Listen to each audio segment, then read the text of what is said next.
kasalukuyang ikaw. Magsisimula sa new opportunity. Magsisimula sa paglago o growth, potential, courage at inspiration sa career, passion at creativity. Tema ng buwan.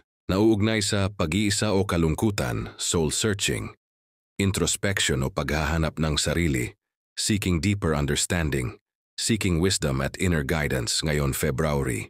Pangunahing layunin o goal, magkaroon ng action, lampasan ang mga overcome challenges, moving forward with confidence, magkaroon ng control, willpower, success at past influences ngayon February. Balakid na dapat lampasan. Nauugnay ang balakid sa iyong mental clarity, justice at fairness ngayon February. Malaking tagumpay, balance between give and take, giving and receiving, generosity, charity and financial matters ngayon February. Ano ang dapat iwasan? Iwasan ang pagsimula sa walang alam sa bagay-bagay. Kahit lahat ng kailangan ay dala, maiging may kasaman laging protektor sa paglalakbay. Huwag taas noong maglaklakbay na nahihibang ngayon February. Ano ang dapat tanggapin?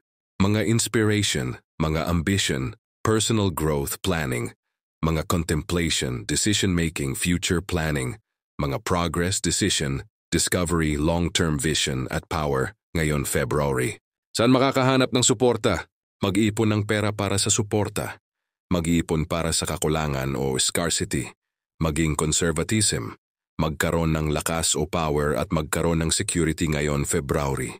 Payo o paghihikayat, nauugnay sa positive emotions, harmony o pagkakaisa, fulfillment in the realm of emotions, relationships, family matters, divine love, alignment o pagkakatugma, family bonds at blissful relationships ngayon February. Pa-follow naman kung nagustuhan mo ang video ko at mag-iwan ka na din ng like at comment sa baba para makagawa pa ako ng maraming video. Thank you. Please follow my YouTube channel, Kaloy Jr.